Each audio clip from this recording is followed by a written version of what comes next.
Welcome to the RmA&x app, where we're creating safe spaces of connection with God, each other, and ourselves. Hello, friends. Hello, Liz. Hello. It is so good to be back together again as we start our second season of the RmA&x app podcast. Now, we should probably note we are not an app yet. One is being built as our online content and community grows. Right now, you can find us on YouTube, Instagram, Facebook, Buzzsprout, or wherever you download your favorite podcasts. Now, Liz and I have been on a bit of a summer break, which has been lovely, but we are energized and ready to start our first episode of this season today. Gosh, summer break, it feels like 2 years since we've done this together. It does. But so besides launching our podcast, Carrie, now that autumn is here, I'm wondering what your favorite part of the season is, because from what I know about you, you are not a coffee lover, so I'm not sure if pumpkin spice is your thing, but maybe you start the day off lathering yourself with it, spritzing yourself with pumpkin spice before you leave the house. Oh, yeah. So I don't want to offend any of our listeners, but I have to say that pumpkin spice is not my favorite thing, and I don't understand the obsession with it from now until January. So no, there's no lathering of pumpkin spice. What I love about this time of year, honestly, is just being in the great outdoors, all the colors and the changes. And I just find the walks right now are pretty life-giving. How about you, Liz? Is there pumpkin spice in your coffee right now? Wouldn't you like to know what's in my coffee right now, Carrie? Yes. Boring old coffee, I just want to say that. Yes. That's all I need. No, it's such a beautiful time of year. I do love the autumn. But I'm not loving the cooler mornings. I have to think about wearing gloves and a hat now when I walk the dog. And it's a shock when you've been so used to a certain temperature, and it seems to drop over a weekend. It's like, okay, totally. Chunky sweaters, we're doing it. Yeah, it's a quick change, that's for sure. Well, perhaps it's a good time to dive into our conversation today. And as Liz and I have been wondering and discerning about this second season, what continues to be a focus for us is creating these spaces for connection and bringing faith and life together as we have these conversations. Yeah. And the overarching theme that we've kind of landed on for this season is relationships. And so that will inform each of our episodes to varying degrees. And so to start us off, we're going to have a conversation today around the wisdom of emotions, the head and heart connection. Yes, Karen and I are going to talk about our feelings a lot today. We're so excited. We love talking about feelings. As we talk about our emotions, we're going to hold a couple of questions. And those are, how do emotions impact our relationship with ourselves, each other, and maybe even God? And how do we feel these emotions in our mind, body, and soul? What is the head and heart connection? So emotions are something we all face throughout our life. It's part of being human. And they have huge impacts on our choices, relationships, how we are in the world, and who we perceive God to be. And I love how Andi Kolber writes about emotions in her book, Try Softer, a fresh approach to move us out of anxiety, stress, and survival mode and into a life of connection and joy. Doesn't that just sound lovely? And 3 easy steps. Yes, right? Sign me up. But in her chapter entitled Try Softer with Our Emotions, she writes, "You are not weak for having feelings. You are not less than because you react to the world around you. Your grief, joy, anger, disgust, or fear does not define you, but it is a clue to what's going on inside you. And this is where the beauty happens. As we honor our experiences, we gain more freedom to move through our emotions rather than become stuck in them." Now, perhaps the idea of honoring our emotions, seeing beauty rather than weakness, is a new idea for many of us. Yeah. It may not be how we were brought up or what we have experienced about emotions and what happens when we feel and express those feelings. Yeah, exactly. It's such a beautiful quote from Kolber. Really highly recommend that book. So I grew up in a time when it wasn't unusual to hear things like women are more emotional than men and men are more logical. And so I was actually really curious what others may have been taught in their growing up years. And so I posted recently on my Instagram, what were you taught about emotions? It was quite amazing, some of the responses I got back. And I just want to preface before I read the responses that these are all from like people who live in North America. So the responses people sent back approached this question from so many different angles, and some of the responses had more to do with how they emotionally interacted with rules they were raised with.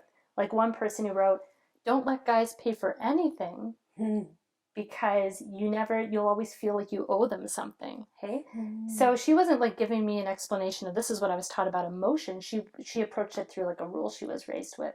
So she explained that a rule her mom taught her around relationships to guys sometimes could lead to feeling guilty. Because if she did let a guy pay for something, rather than just being able to receive it, she felt guilty if she didn't reciprocate in some way. Isn't that amazing, hey? Yeah, interesting. Another person wrote, certain emotions are more important than others, and went on to explain that anger was to be avoided unless it was certain that it was like a righteous anger. And emotions like hopeful, happy, those kinds of ones were more acceptable than annoying or angry feelings. And I like that she quoted annoying, so whatever that means for her.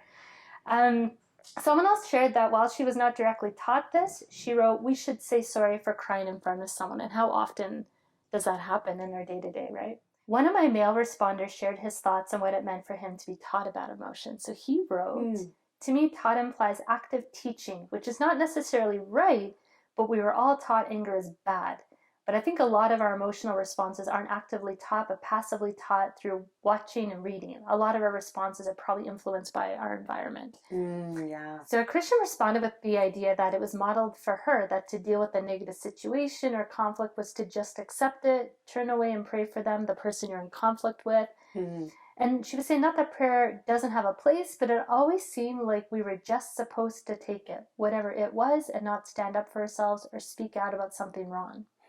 Someone else wrote, emotions were usually equal to crying or being sad, but all emotions are feelings: joy, sadness, anger, happiness, lovey-dovey. And this one's to advocate for all you women out there.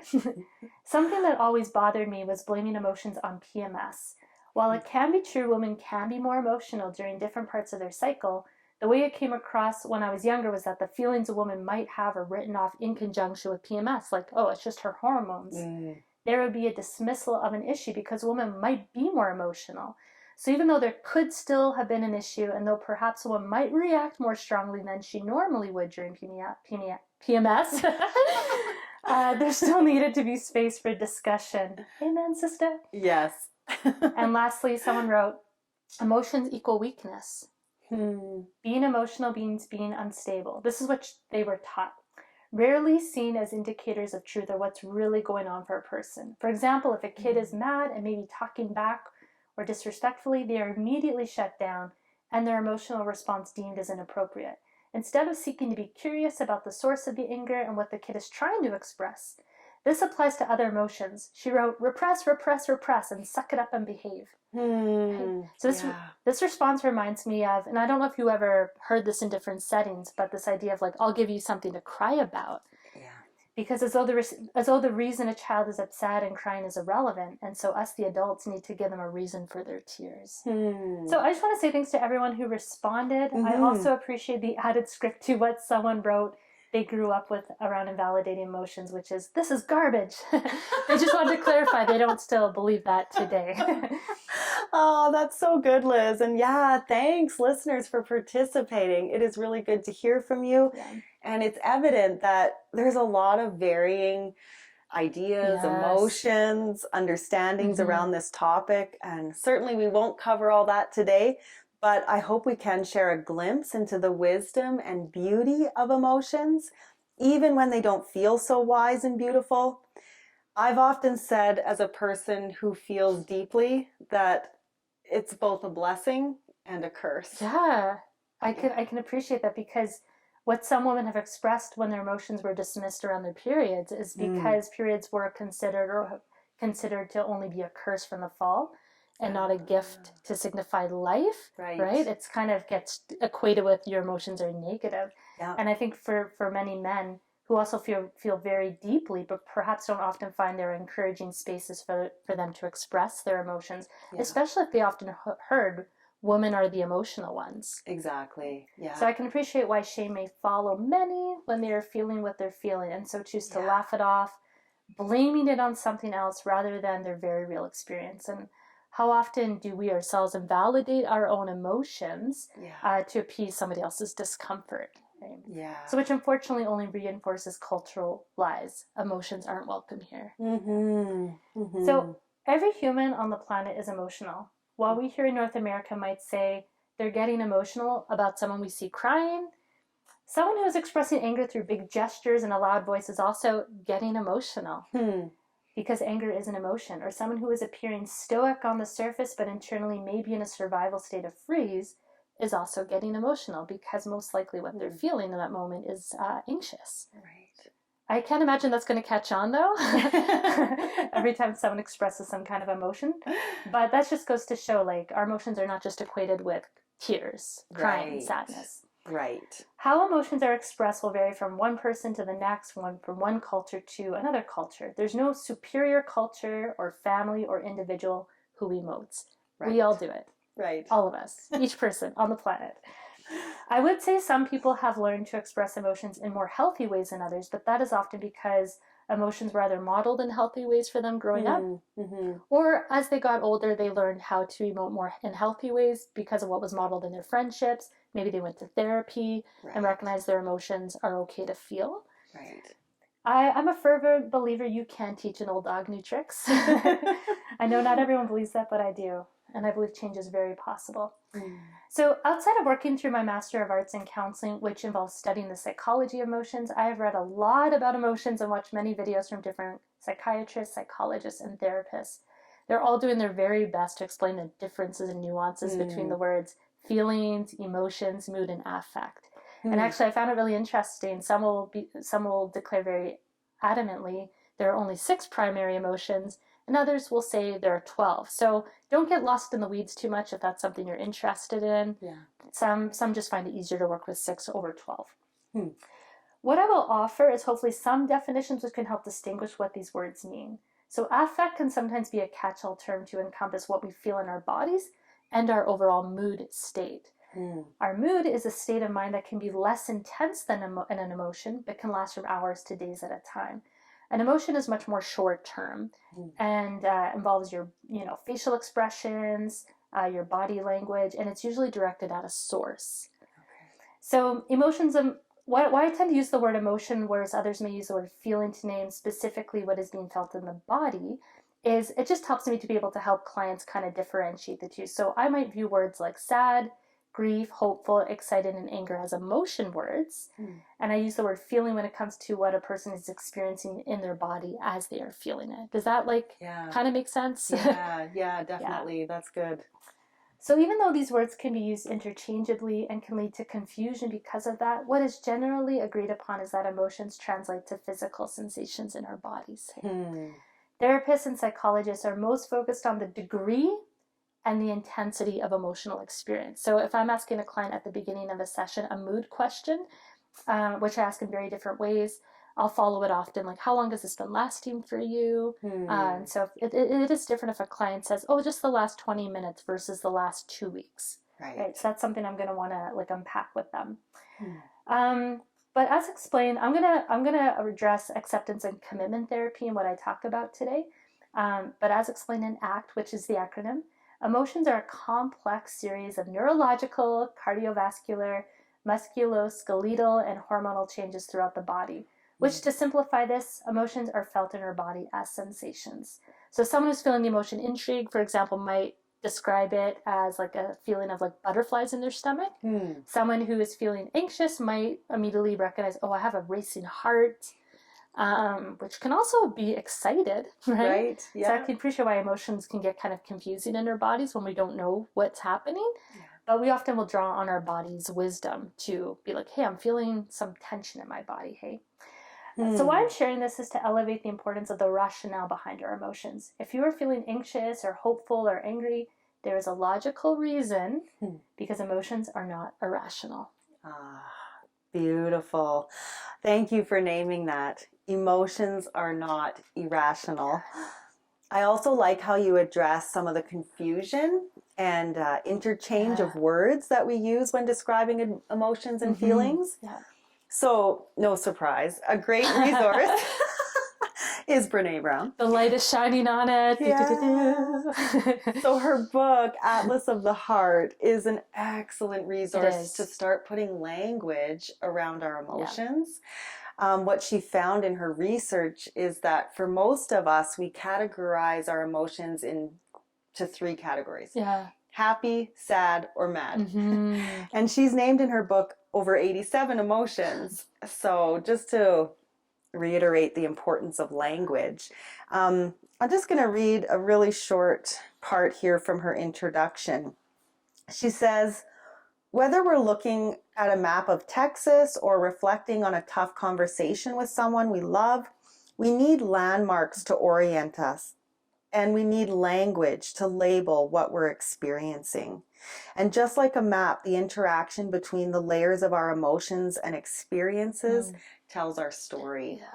Yeah. So I just appreciate that so much, and the importance of language. So if someone is coming to you, Liz, with this idea that their emotions fit into 3 categories, they're either happy, sad, or mad, or they have a very negative view of emotions and expressing feelings, maybe they really see emotions as weakness. Yes. Yeah. How would you start to sit with them in that space? Yeah, so especially when you're first starting to connect with a person you've never met before, it takes time to build up trust.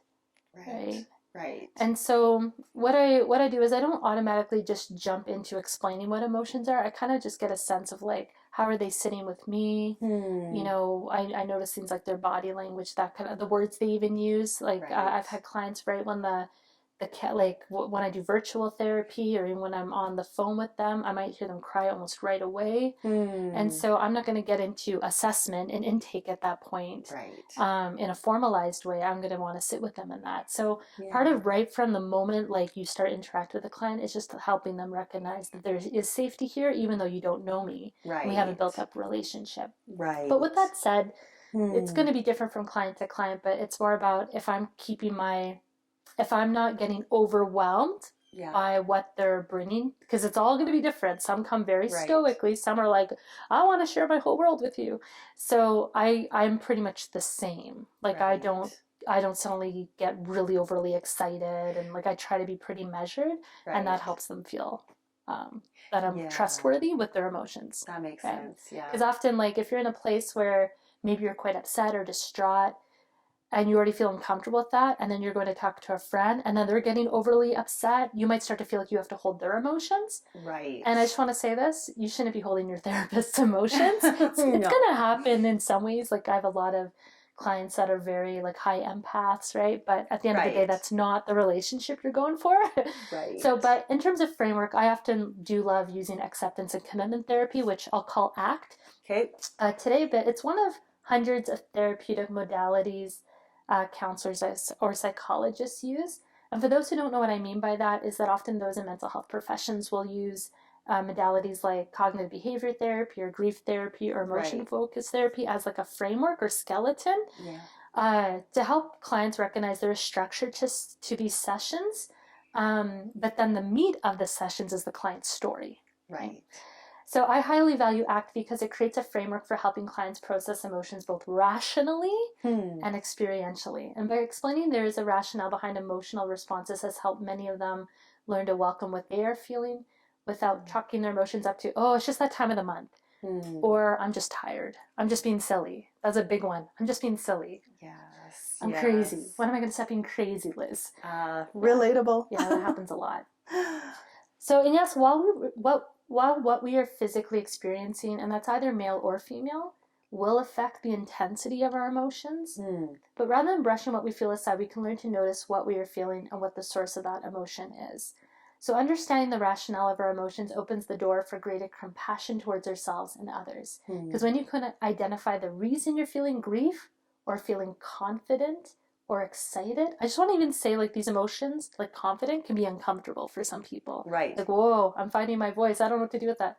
But when you're able to understand the reason behind it, you're able to gain clarity, which can lead to problem solving or ongoing healing of a past wound. There's so many benefits to this.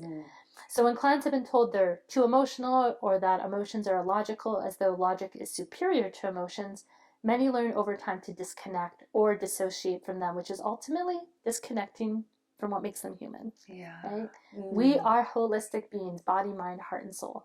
To disconnect from one is to distance ourselves from what makes us human and what makes each of us uniquely human. Yes. Oh, Liz, I really appreciate this level of depth as you help us to understand the rationale of emotions. I also appreciate that you pointed out the connection of our emotions to our mental and physical well-being, how we feel this in our bodies, right? We hold so much emotion within our bodies and minds, and that can impact us both negatively and positively. For sure. Yeah. And if I may offer one helpful tool to encourage us and our listeners, as offered through ACTS framework. So emotions can be understood as like cues or communicators. They're informing us of something worth paying attention to. And for me, it's very important for me to say that our emotions are not to be classified, I say this a lot in therapy, as positive or good versus negative or bad. Okay? I'm guessing most people, if I can say that, would classify hopeful as a positive emotion, and guilty as a negative emotion. Right. And can you appreciate why we would draw closer to something that's more positive? Yeah. And distance ourselves from something that we deem negative? Right? So I just want to say, when it comes to your emotions, there's no judgment. They're not good versus bad. They just are. They just exist, okay? That is so good. So it's good. what we do through our emotions that can have positive or negative consequences for us or others. Yeah. Oh, that's so good to clarify that. Thank you. And even to help further give some further kind of insight to this too is, and I'm going to preface this to say I'm not a neuroscientist or a doctor. Okay. Should I say that out loud? Our bodies are designed to survive. For example, if us Canadians walked outside in a tank top and a shorts on a -30 day, I'm going to say some Canadians might be able to handle that. Maybe. I would not. The autonomic nervous system is activated, and tiny cells called neurons communicate from the brain to the spinal cord to nerves throughout the body to communicate what is needed to keep us safe. The nervous system is activated to regulate our bodies. It's actually one of its primary functions is to regulate our body's temperature. And so when our skin encounters cold, the communication happening so quickly in our bodies informs us of the danger through physical sensations we experience. So in this case, we might respond through, oh my gosh, this is biting cold. Get inside, woman. Or at the very least, maybe go put a sweater on and some pants. So essentially, the neural pathway is activated by stress. My body's in stress, which is a good thing because our body's designed to help us survive, work to keep us safe, right? Thank you, bodies. Yes, thank you, bodies. However, hopefully that translates okay. So it's just to show, if I was to walk out in -30-degree weather and ignore the cues my body's communicating through its brilliant communication system, which involves the interconnectedness among my brain, neurons, sensory pain, there's a high possibility I would freeze to death, which would not be good. Right. I want to live.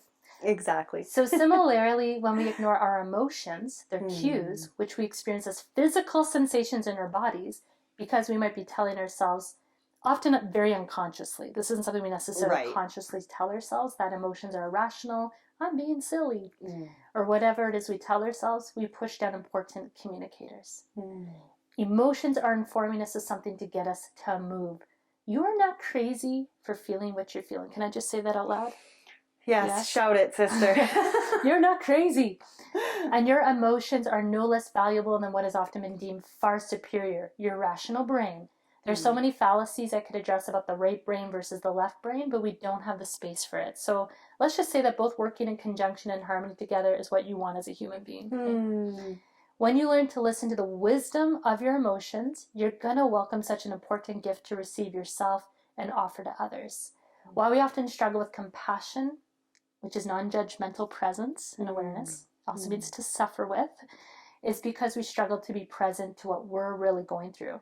It's why we may, without realizing, roll our eyes if we see someone emoting in a way that's uncomfortable for us, or be a man, which I'd never say to clients, by the way. I just want to clarify this. These are just examples, okay? Sure. I'm rolling my eyes. Ugh, suck it up, princess. No, I can't imagine you doing that. But Liz, you are right. This is such a gift. As I said earlier, it doesn't always feel that way. Yes. Yeah. But I just relate with so much of what you're saying. For so much of my life, I've lived with the notion and sense of dichotomy that the head and heart are separate, Okay. or at least lived out separately, if that makes sense. Perceiving the head and the rational part of the brain to be far more superior, often leaving me feeling less than, as someone who feels deeply and leans towards the spiritual and emotional, leans towards the heart. Yeah, I hear you. Right? I live out of that space more predominantly. So I just think even image the head, rational head, heart here as organs. It's like, is one more superior than the other? No. Yeah, that's great. And I have often felt that way, less than. And sometimes that's just been my own perception, and other times it's been spoken over me. So yeah, it's a lifelong journey with that. But finding the connection, the harmony of the two really has only started to become real for me over the past several years. Seeing the head and the heart as complementary, as friends, they're not competing against each other, both participating together for our well-being. And this has brought so much freedom. Oh, I believe it. And it is a gift. Now, something that has stayed with me from my time as a pastor in one of our local churches here in Calgary, sometimes after I would preach, one or a few people would come up to me, and you could see on their face they seemed kind of annoyed. What's going to happen? Yeah, kind of bracing myself. And then I'd always have to kind of laugh because they were annoyed because they were telling me that what I had said as part of the message had made them cry. How dare you, Carrie? Right? And they were shedding tears in church in front of people, and and we both would kind of laugh together, and sometimes I'd give them a hug, and then I'd always tell them, thank you. Yeah. Thank you. Because that was a gift for me to know that something had stirred, right? And if you know me, you know I love tears. Tears are healing. Yes. Tears are not weakness. Agree. And so often we can be ashamed of our painful feelings. That's certainly part of my own story, that shame around being emotional and expressive, especially around anything painful. And in our everyday lives, often I think we're embarrassed by what we perceive to be negative emotions. Yeah. And worried about what other people might think. Maybe even more so in our Christian circles. We don't want to appear to be weak or immature because we're unhappy, never mind fearful or angry. Yeah, agreed. It's why just sorry to interrupt, but it's also partly why, like, if someone's on a holiday with their family, they say positive vibes, I don't think anything of it. I'm like, yeah, have fun. I cringe when I see that someone has posted something really horrible and hard, and they're like, but positive vibes, got a soldier on. I'm like, oh no. Right. No. Exactly. Yeah. Exactly.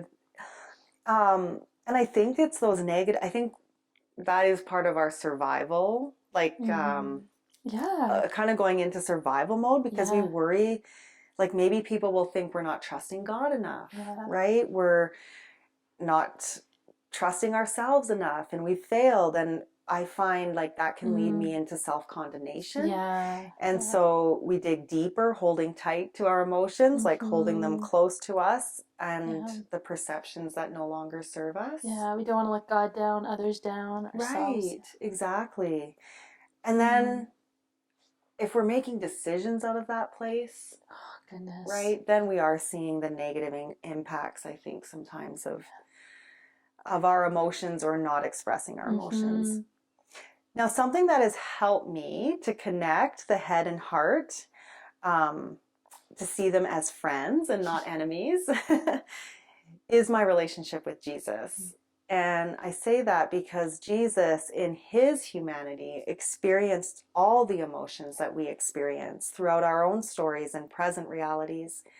Emotions are not sinful, and they're not something to avoid. Rather, they are God-given and help to make up the whole of who we've been created to be. And I think you alluded to that earlier. even the really hard ones. And so during a very difficult time in my own story, when stress, anxiety, and overwhelm seemed to consume my everyday, it was the story of Jesus in the Garden of Gethsemane that brought me much comfort. This story happens just hours before Jesus is arrested. He's anticipating his upcoming death. Gosh. And in the midst of it, in the midst of his heartache, we see and hear him crying out to God. And he even says, "Father, take this cup from me." This was no casual prayer or conversation. No. Jesus was distraught. Matthew's gospel tells us he fell with his face to the ground as he prayed with all his might. The Gospel of Luke tells us his sweat was like drops of blood falling to the ground. Yeah. So we read this, we know this story, and yet at no time during Jesus's all-night agony, dread, sorrow, anxiety, overwhelm, pleading with God to take this away from him, I've never heard anyone say, "Wow, Jesus is sure weak. Like, get it together, man." Be a man. Right? I've never heard that. Rather, in one of his many profound moments of vulnerability, Jesus reveals to us one of the greatest measures of courage. Even while all the disciples deserted him and fled, it's often in what we deem as weakness, our places of vulnerability, often it's in those places it's revealed to us our greatest measure of courage and connection. Yeah, amen. So I think this ties to what you were saying earlier, and maybe you could expand on this now, but how our emotions are communicators, motivators, and illuminators. And I will in a moment. But as you were sharing, I was like, just the image of Jesus. Sure, yes, he was connecting with the Father. He wasn't actually alone. But from a human, if I was just to kind of have a bird's eye view or be a fly on a tree there, I would see, oh, he's alone. Right. And how often when we're in our what have often been deemed those negative emotions, but quite beautiful, the pain, like he's identifying with humanity in this moment. He did the whole time. He was a human, but how much can we connect with Jesus in those moments? To be so overwhelmingly anxious to have drops of blood sweating from your body, that's ridiculous. Like that's intense. I have never been that anxious, and I've been anxious many times in my life. And to visualize picturing Jesus alone, it's like, how often do we feel with that? So even just identify with Jesus in the garden, it's like that's how often I felt when I've been that overwhelmed, whatever my Gethsemane has been, and I felt I don't even know how to connect. Either people have literally deserted me because it's too overwhelming for them, or I haven't known how to express it. Right. So Jesus did call them in. He's like, come and pray with me for 1 hour, right? Could you not? He didn't purposely disconnect from humans. So moving into like a framework I often will use with clients when it comes to like how to be able to process their emotions. This is more rationally, more cognitively, is through RmA&x framework, which states that the purpose and the role of emotions is to communicate, to motivate, and to illuminate. So I wanted to go through some basic kind of emotions to kind of what's the term, like solidify or well, whatever. It's just to like explain it. I'll just keep it simple. So starting with emotions are communicators. So as humans, we feel fear in our bodies, and not just because it's minus 30 and we need to get a sweater on, and not a tank top, right? But the emotion fear can communicate, watch out, there's danger, or I find you threatening. Anger can communicate, this isn't right or just, or I'm defending what's mine. Love can communicate, I appreciate you, or I want you to stay close.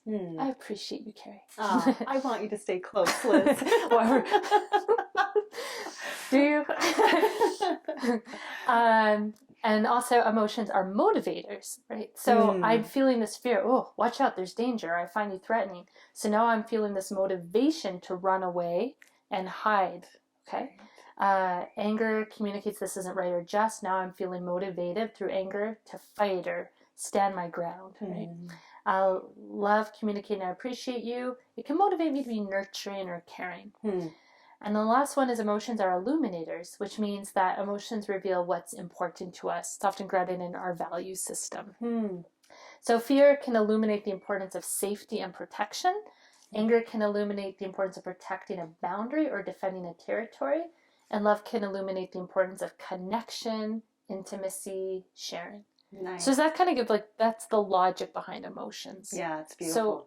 So I love doing this work with clients who might be a little bit more uncomfortable with their emotions, which is a lot of people, or might label them more negative. It's like, actually, fear doesn't feel good in the body. Right. But the reason I don't label it a negative emotion is because it's giving you good information. Right. And this episode could go on way too long, but part of the work I help clients recognize is your fear coming from something you're telling yourself? Because I might say, I find you threatening right now, Carrie, because maybe you used a word that evoked a memory in me, has nothing to do with you. But now I'm finding, oh my gosh, I'm getting triggered in my body. I'm feeling like I need to get safe, only because you used a word, or maybe you started to sing a song that evoked a memory for me. Yeah. So then I might tell myself, if I'm not noticing, Carrie's threatening, when that's actually not true. It's based off of something that's stuck in my body, or a memory. So this is why it's important to understand, what are your emotions actually telling you, communicating. So when we push them down, we're losing information, right? And we're disconnecting from our stories. Right. So often an example I'll use with a client too, and I'm not going to unpack this here. I do not have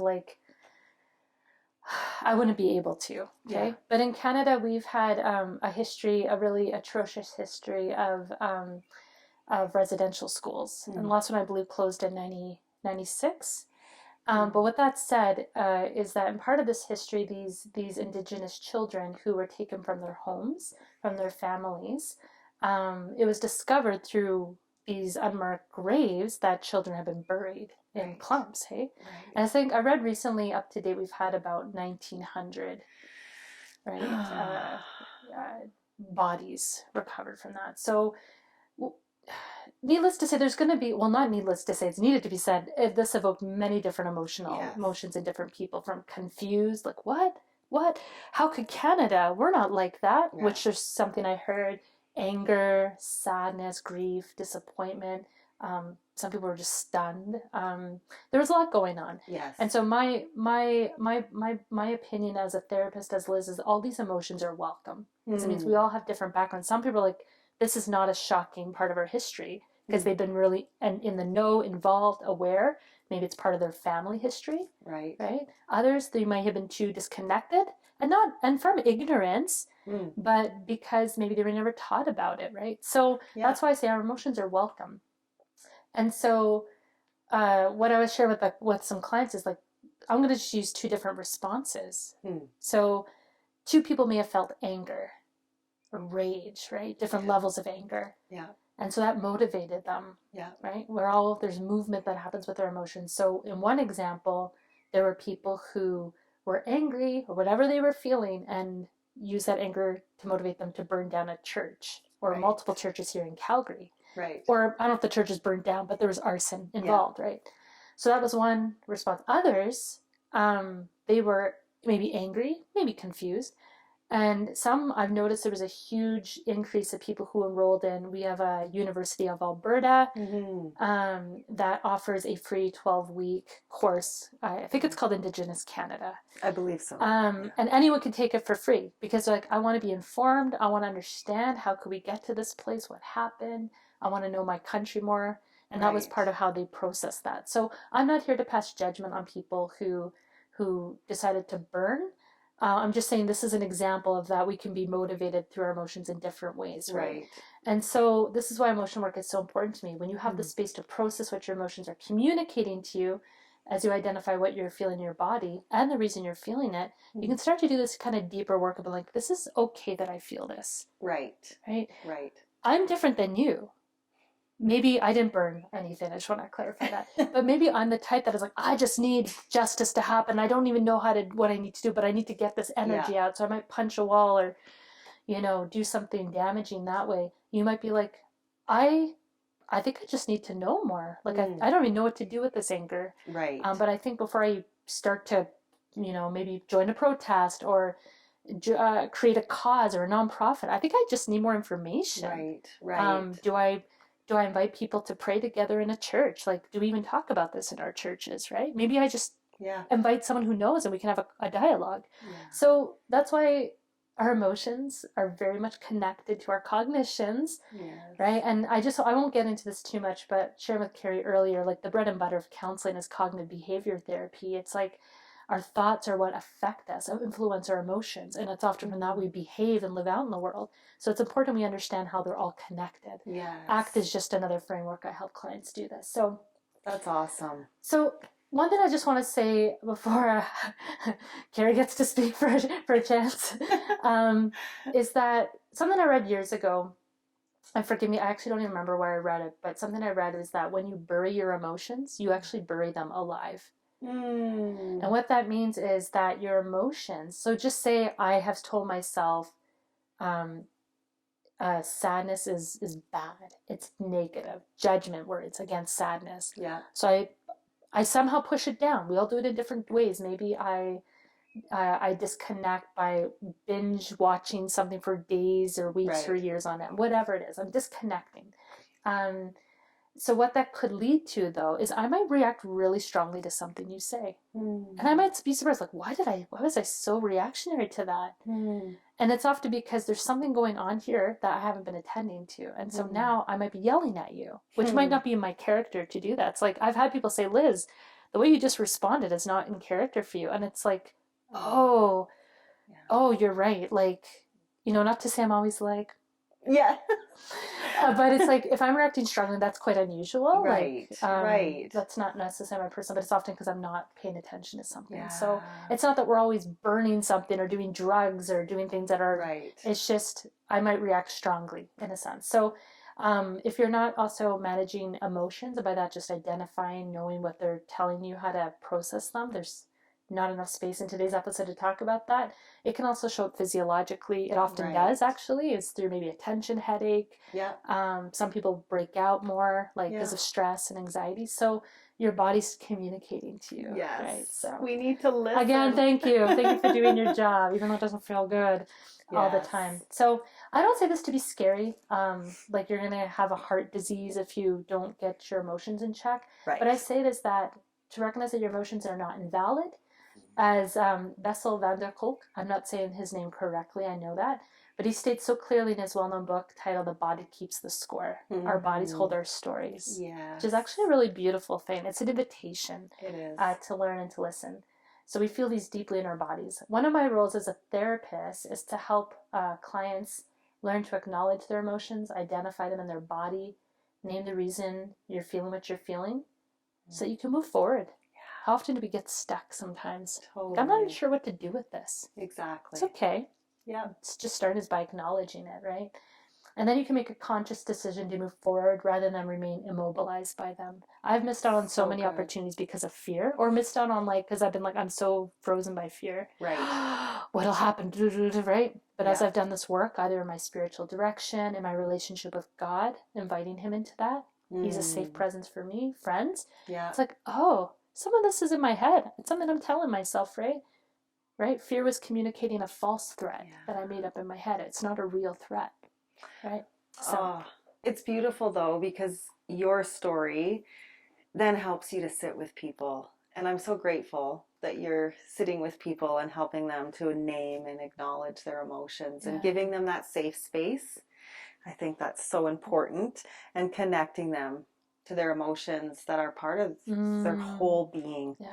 And the consequence of that too is some of them who are parents will say they do some of this work with their kids. Huge. Not as I'm trying to be your therapist, but hey, something's going on with my kid. What's going on? It's amazing. You can pass the gift on. It's beautiful. I love it. And I also appreciate too that you bring in the social element here, as you were sharing about our history and the stories around the residential schools and the emotions that has and continues to bring up. It makes me wonder, what if we were living out of this space of connection with the head and the heart, seeing it as something that brings balance and unity, even though it's complex and diverse.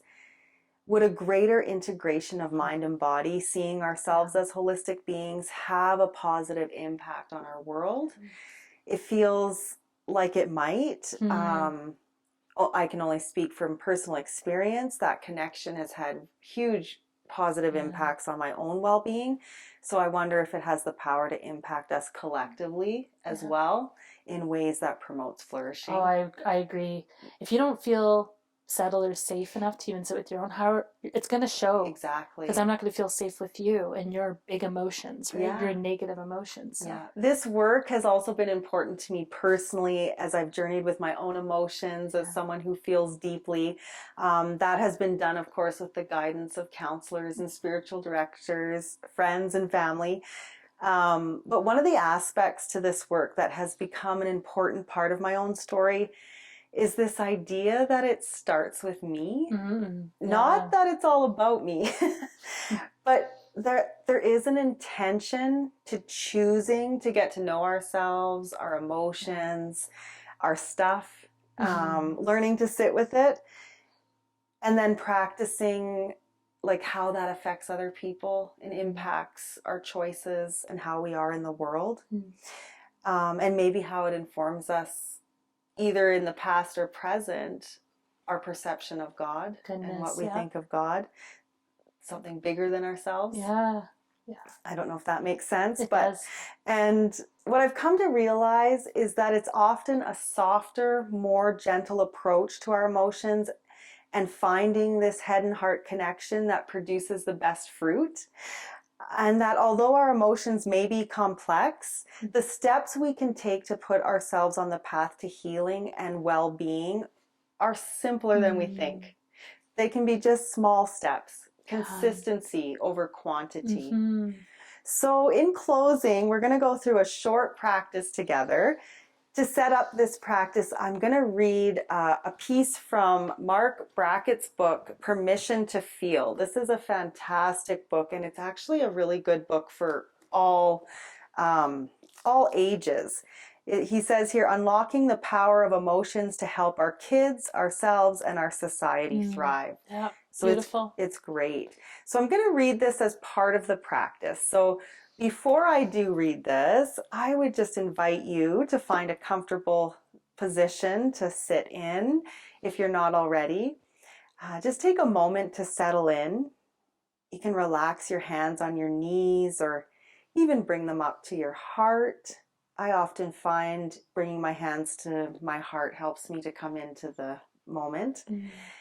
You can also, I invite you also to close your eyes for this exercise or even just soften your gaze.